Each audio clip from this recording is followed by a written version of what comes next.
Word. Welcome back, everybody. Here is another shot of espresso straight to the brain for you.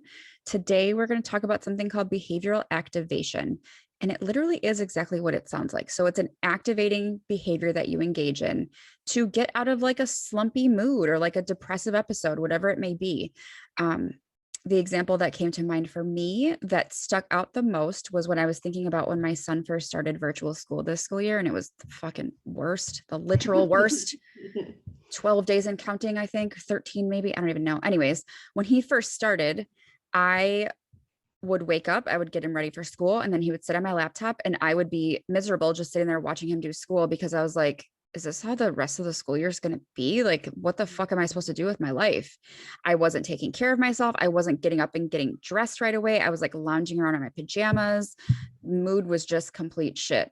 So I had to make some changes. The changes that I made, I've stuck with now for over 200 days, but it was, the meditation, the journaling, the working out. But then I had this mindset of like, well, I'm working from home. I don't have to get ready. Bitch, yes, you do. Yes, you do. So I was like, I'm going to start getting dressed, doing my makeup, wearing my contacts or my glasses. It doesn't really matter. It kind of just depends on how my eyes felt. But like getting ready for the day made a huge difference. That's behavioral activation. You're doing something that has a reward at the end, where if I'm getting up and getting dressed and getting ready, I feel good. I feel motivated to work because I'm like put together. If I'm sitting in my pajamas looking like a hot ass mess, I don't feel professional enough to be giving people advice because I look like a fucking bum.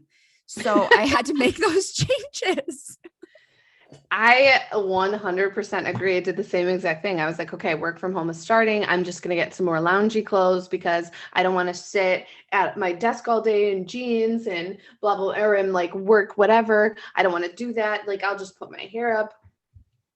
I didn't realize how much putting a little bit of makeup on or washing my face or, throwing a curl or two in my hair, how much that changed the way that I feel. Because, right, like in the platforms that we're using, I can't turn off my camera. So right. I'm sitting there like 8 sessions deep and I have now analyzed my face and I'm like, I look like a cyborg. I look like a woolly mammoth hippo bitch. Like not even making sense. By the end of the night, it's just like, I have now morphed into a toad. Like, what? I am Boba Fett or whatever that thing's name is. What is it? I think it's the big blob. I could be wrong. Yes. All the Star Wars people. I'm sorry if I offended they're gonna come for us. I know. I mean, I'm sorry. I just Jabba the Hutt. There you go. That's the blob. That's the blob. Boba Fett's probably some fucking. I don't even know. I just saved a whole fan base from literally canceling us immediately. However, okay. But when you do this little act, whatever it is, and there is no right or wrong way to do behavioral activation. Sometimes it looks like getting out of your bed and moving to the couch. Yep. If you are in a depressive episode, sometimes it looks like just leaving your bed. And that's okay. We're not making any judgments or shaming ourselves of like, well, that wasn't enough. Or no, you made a plan to, okay, instead of sitting in my bed all day, I'm going to go sit on the couch. Okay. Mm-hmm. That's an accomplishment. That type of productivity releases dopamine in your brain. When we accomplish something, when we have those feelings like, oh, I did something for myself, that is releasing dopamine. And dopamine is part of the happiness chemicals that live inside your body. And once we start releasing that, then it starts to snowball in a healthy way, spiral in a healthy way. So like, that's why my behavioral activation cue for myself is washing dishes. Swear to God. That is the thing. I don't have a dishwasher. For those of you who don't know, I don't have a dishwasher. I hate seeing dishes on the counter. That shit drives me up the wall. Today, this morning, I was so tired. I knew that we were going to get up and record some things. So I was like, get out of bed, Mari, wash the dishes. So I washed the dishes. I made my coffee. I started prepping for my meal prep and doing all of those things. That's the beauty of behavioral activation. Now we're on our 4th little snippet of what we've been recording. And I'm like, okay, I'm ready to tackle the day. I'm ready to go do my chores, my things, get all the things done. So then by the time it's the end of the night, I can sit down and relax. I can watch something. I love when I feel like I've earned that time to just be. Yes. It's like pairing what? Wow. Rewards with maybe things that don't seem that appealing. I was telling a client the other day, I was like, here's the thing. Sundays are my days to do nothing. I've told you guys in the podcast that a million times. So instead of laying in my bed all day, which I could do, The second I wake up on Sundays, I strip my bed of the sheets and wash them. So I can't go back to bed because there's no sheets on the bed. So that's something to like tell myself of like, well, you're going to wash your sheets so you can't go back to bed. Whether I take a nap on the couch, that's a different story.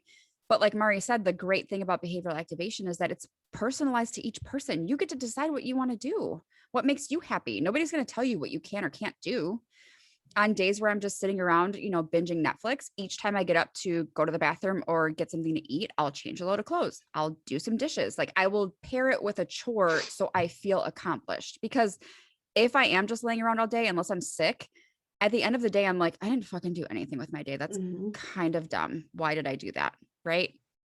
There That's are cognitive days, error, but right. There are days where you need to absolutely just rest and reset and do yes. absolutely nothing. So please do not take this podcast as like, you can't just sit and relax. No, there are days that you absolutely need to sit, rest, relax, have that time for yourself.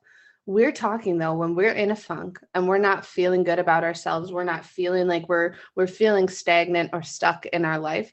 These small, tiny little changes of like getting up, brushing your teeth, washing your face, taking a shower, stripping the bed of your sheets, doing these small things, small in my mind, but that doesn't mean they're small in other people's minds. So again, please don't use my interpretation of things that I do in my life against your own to shame yourself of like, well, washing your sheets is a big deal. Sometimes it is a big deal for people. It absolutely is. So whatever it looks like for you, to be able to do these little activities, because once you start doing that, you are going to start feeling more motivated to do other things. People always are asking like, well, I just don't have the motivation. I lack the motivation. Motivation is an emotion like anything else.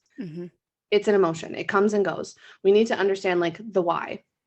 Why are we doing these things? This little behavior activation change that I am doing, my why is because I want to feel better. I want to internalize the fact that I did something for myself and I showed up for myself today. That's what I'm doing this. Then that starts the motivation, the feeling good, and all of those other things. And it may not be immediate. It may not be immediate. Consistency wins every single time. You may not feel the best the first day that you do it. You may not feel the best the third day that you do it. But I guarantee if you continue to show up for yourself, by day 7, you are going to feel some type of way. You are going to feel accomplished. You are going to feel good. It may not cure your depression. It definitely is, though, that step in the right direction. I was going to say, I can tell you times that I've been super depressed or super just not okay. And something as quote unquote little as taking a shower has made me feel better. Water is such... Hey, bug. He has a bloody nose. This is real life, people. He has a bloody nose and I'm recording. So, I mean, he's going to have to deal with it till we're done. It happens. It happens.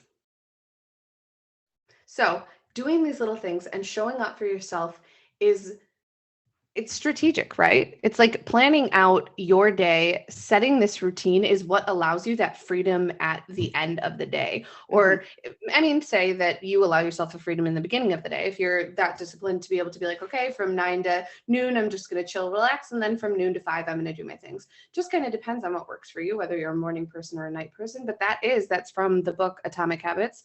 We did a masterclass on this. More than likely, we'll be doing another one, but talking about ways to set yourself up for success and ways to be able to create healthy habits that have this lasting change.